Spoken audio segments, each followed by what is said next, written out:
All right, sports fans, how's everybody out there doing? William Martin coming at you one more time here on YouTube with another edition of the 300 Pounds of Sports Knowledge Podcast. Now, another college football season is in the books, and once again, the Alabama Crimson Tide are the kings of the mountain. Last night, Alabama dominated the Ohio State Buckeyes 52-24 for their sixth national championship under head coach Nick Saban. You look inside of the game, quarterback Mac Jones was on point, 36 of 45 passing for 464 yards with 5 touchdown throws. A big game from wide receiver Devonta Smith, who had 12 catches for 215 yards and 3 TDs. And the scary thing about it is Devonta Smith did not even play the second half of this contest, as he went out early on in the third quarter with a finger injury. Now, Ohio State was at a disadvantage from their first drive of the game when running back Trey Sermon got injured. He went out. I mean, Ohio State still had Master Teague at running back, but it wasn't the same because we saw the hard running that Sermon was, giving the Buckeyes down the stretch. You look back to the Northwestern game in the Big Ten Championship, and then, of course, in the Sugar Bowl versus Clemson. That was a weapon in their arsenal that, unfortunately, for the Buckeyes and their fans, they did not have last night. You look at it, I know that Ohio State's defense did have one sack and a fumble recovery of Mac Jones in the first half. But for the most part, they could not make him uncomfortable. Mac Jones was getting the football out very quick last night to his receivers. And even when he had to take time to throw the deep ball, he had all of the time in the world, very comfortable in the pocket, and the Buckeyes simply could not rattle him. And the same could be said about wide receiver Devonta Smith. It didn't matter if the Buckeyes went zone, if they went man-to-man, if they went man-to-man with a safety over the top. Every time he turned around, Devonta Smith was wide open, and he literally torched them, the secondary. And you saw last night, if you didn't know, by watching Devonta Smith all season long, why he won the Heisman Trophy as the best player in college football this season. On the flip side, for Ohio State, quarterback Justin Fields never had time in the pocket. And if you go back to the Clemson game, he was able to dictate the pace versus that Clemson defense. Of course, a lot of that was predicated to the fact that Trey Sermon was back there. We didn't see a lot of blitzing from Alabama last night. A lot of it was from their front four, some blitzing here and there by a linebacker. But Nick Saban really didn't go crazy with it. But still, his front seven was able to contain Justin Fields, and Justin Fields took a lot of hits. Of course, he was already banged up from the Clemson game, but those hits really added up. And I think the biggest thing for Alabama, they came out crisp. They were scoring touchdowns. Ohio State was right there with them. Of course, that Mac Jones fumble was turned into a touchdown to knock the score up at 14 apiece.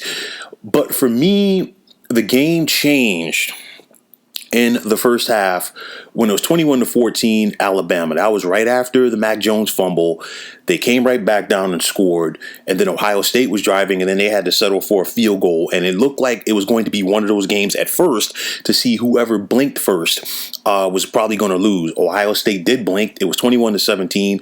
Alabama went on to score another touchdown, and the next thing you know, this defense was not allowing the Buckeyes to get it going offensively. And because of that, the next thing you know, the touchdowns kept raining down for Alabama.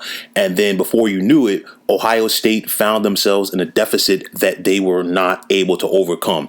And no disrespect to Ohio State. They had a great season. I know that things are different this past season because of COVID, but they still won the Big Ten. But the thing is, you look at Alabama, and I've been saying it for the longest time, Alabama, to me, has been on a mission since the Citrus Bowl last year, because let's not forget, Alabama was number one for the majority of the college football season in 2019. Lost that home game late in the year to LSU, the eventual national champion.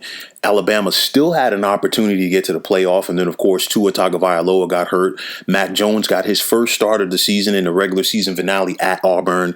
Had 2 interceptions that were returned for touchdowns, but still had a pretty solid game. But at that point, Alabama was 10-2. they could not go to the college football playoff at that point. They had to settle for a Citrus Bowl bid. And I thought that Nick Saban really built his team up for that contest because Alabama, to me, had everything in place that they deserved to be in a New Year's Six bowl game, and they got slighted. Nick Saban went out there versus Michigan. He had a month to get Mac Jones ready. Of course, Mac Jones in that contest had the opportunity to get the football to the likes of Jerry Jeudy, Henry Ruggs, and of course Devonta Smith, and he torched the Wolverines defense all afternoon long. Alabama, even though things were different this year for COVID, they came out ready to play from their first game. They dominated the SEC. Of course, they had some big tests. They blew out Georgia at home.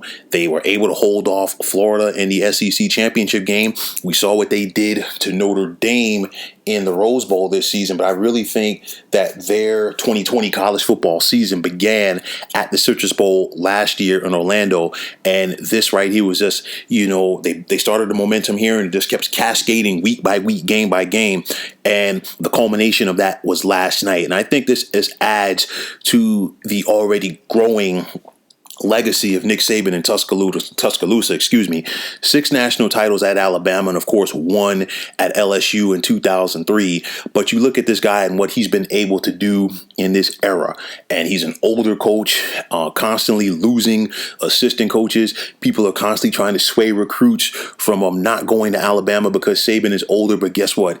He still gets the top recruits from the Southeast region year in and year out. The young men want to go play for Saban because they know that he's going to give them an opportunity to get to that next level to the NFL. Every year you turn around, Alabama has multiple players being taken in the first and second round of every single NFL draft. And right now it is very hard to find an NFL roster that does not have at least one Crimson Tide player on that roster. So Nick Saban knows what he's doing. And, if anybody thinks he's slowing down, think again. On the flip side, Ohio State has nothing to be ashamed about. Tough season in the Big Ten. They were able to survive. Ryan Day, he got outcoached by Nick Saban, as most people have since Nick Saban has been the head coach of Alabama going back to 2007. But for the Buckeyes, they will rebound. They're going to be right back in the mix to contend for a national championship next season. So the Buckeyes are going nowhere. Both of these teams overall are going to be in the mix for 2021. As you have to expect, both of the teams are going to lose plenty of talent to the National Football League, as you would have to expect from two big-time programs. But make no mistake about it, this was Alabama's time to shine. They were the best team when they took the field. They were the best team throughout the contest last night. They were the best team in college football this entire season.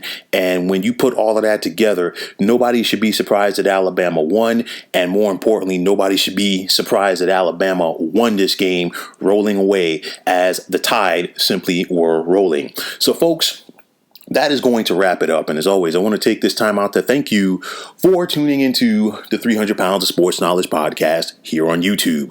I want to thank all of you subscribers out there.